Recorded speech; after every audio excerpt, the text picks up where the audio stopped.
stop going to failure when you train, at least all the time. And I'm talking about conditioning, lifting for strength, strength training, power training, sprinting, strength conditioning, facets, all these different dynamics that are associated with it.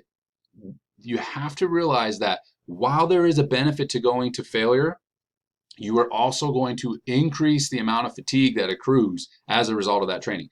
You have to balance the two. So, I have a study in front of me, and I'm going to butcher the last name, Paragamantia, that was just published in his journal Strength Conditioning Research when I made the time of this video. I cherry picked this study just because it happened to be in the journal I was reading, but it fits within the body of research we have too. So it's not just, I'm not highlighting this study by itself. But bottom line is, I think it kind of encapsulates this issue with going to failure and the consequences of doing so. And so 60% of max, Smith machine back squats, many reps as possible, all 3 sets, pretty brutal workout. People do this though, right? I work with clients that do this. I work with athletes that expect themselves to do this, maybe with heavier loads, but they go to failure every single time. In this particular study, they looked at 24 hours and 48 hours after, and some other markers as well within the workout, but looked at counter movement jump and max bar velocity at a given load that was predetermined before before they did the fatiguing bout, the 3-set bouts. And not surprisingly, significant drop in counter movement jump performance and in bar velocity. Now, this is 48 hours after. The old high-low method is a really good one where you do a heavier day and a lighter day. But even in that, in the maximal day, if you will, don't go to failure very often. Now, there's some sports that demand it. So weightlifting, sprinting, right? Going to max is part of the sport. Powerlifting, okay? But that doesn't mean you should do that very often. In fact, high-level sprinters, they may only max out and they're sprinting, like they're just sprint straight away, sprint distance, maybe 7-14 days. Weightlifters, maybe 7 days. Power lifters, depending on the cycle. Again, weightlifters as well, but depending on the time of the cycle, maybe every other week, maybe every 7 days, maybe not very often at all. It just depends on the athlete and how strong they are and how old they are. But the point is not done very often. If you're a bodybuilder going out to max, I don't see any benefit in doing that very much, especially in the compound movements. In the isolation movements like a biceps curl or a cable lateral raise, sure, going to failure actually might be a good idea. But even then, you have to be careful with managing joint stress. Okay, and that's something I do program to failure with those type of exercises, but there has to be a consideration given to, hey, my elbows are starting to hurt. Hey, well, that's a time when maybe you need to back off from going to failure in this exercise. I would never program to failure work in compound movements like a leg press, a back squat, a bench press, unless you are an athlete that competes in those particular disciplines. There's no reason to do it.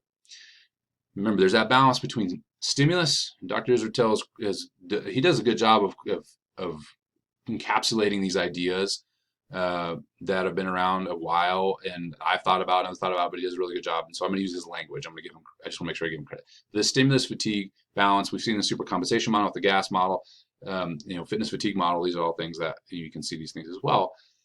But you need to figure out the balance between stimulus and fatigue. So yes, you go to failure, you get a tremendous amount of stimulus. There's no doubt about that. But the fatigue you ramp up isn't worth it. Because if you, like in this study, these individuals were young and they probably will take at least 7 days to recover before they can squat again with any sort of restoration of what they were doing before. It may even take longer. If an older athlete, it may take 10 to 14 days. Okay. And so that means they are not training during that period of time. So even if they did 30 repetitions here and their goal was hypertrophy, what if they didn't go to failure, did their 30 repetitions, was left 2 in the tank on all 3 sets, and then came back later in the week and did the same thing with maybe a different exercise, but still a lower body exercise? They've accumulated now 60 repetitions rather than 30. That's going to be far better for building muscle size. In the strength world, practicing with weights. So hypertrophy and neurological factors are important. So doing a maximal day with leaving some of the tank leaves enough energy and recovery to, when you come back later in the week and maybe work with some lighter weights, but you work more on the emphasis on bar velocity. And again, I'm not saying it has to be 20% of your max, but something that's 60% plus, you could still work with that and have adequate recovery for a bar velocity type of workout. So focusing more so on bar velocity, even though we do that, it's more popular than ever now to focus on it all the time. Okay, and so you leave some room for recovery, and so you can actually see progress. Power, even more so. Power a lot, and especially sports and movements that require technique. you need to be able to recover enough to be able to focus on the technique of that movement for the next time. And so if you go to fatigue and you wipe yourself out, and usually those movements are full body, quite high level of neurological involvement, and so the fatigue is going to be even higher, you're going to be really wiped out coming back later in the week. So leaving some in the tank, both workouts would be a really good idea. Okay, and if you're going to max out, do it in the second workout, right? Or wherever you're positioned during your week, you have the longest amount of recovery in order to be able to get back to it, that movement again with adequate recovery.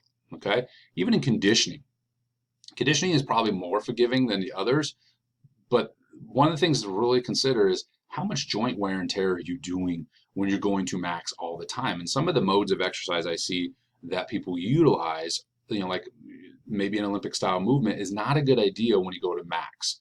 I'm not saying density training is not a good idea, or high intensity interval training. I think it's fantastic. It's incredibly time efficient. But you have to be careful with managing the volume and positioning. You can't necessarily do a 45-minute hit session every single day to failure. That's going to be a bad idea. Okay? Even though you recover faster from conditioning type work, you're going to pick up a lot of joint stress, and the likelihood of injury is going to increase over time. I'm not saying it will happen. It just means you need to program your sessions wisely. So even in the conditioning, you might do a high intensity interval type of session and then do more of a low intensity type of workout. We see this in the endurance world. They might do a track workout, but then they do a long mile or a long day, right? With something with greater mileage, and that greater mileage is also going to beat them up, and so they only do that. When we talk about maxing out their mileage, perhaps they only do that once a week. So it's just this balance. The point is, you can't go to max. Well, you can. I've seen this done, and what usually happens is injury burnout, right? Frustration, going to max over and over and over and over and over and over again. That results in problems. Okay, you have to manage fatigue carefully. And fatigue is usually linked to volume. Okay, and then secondarily to to going to failure or not. And so if you use that volume to failure, again, this is I always like to say it's a double-edged sword. Volume builds, volume kills.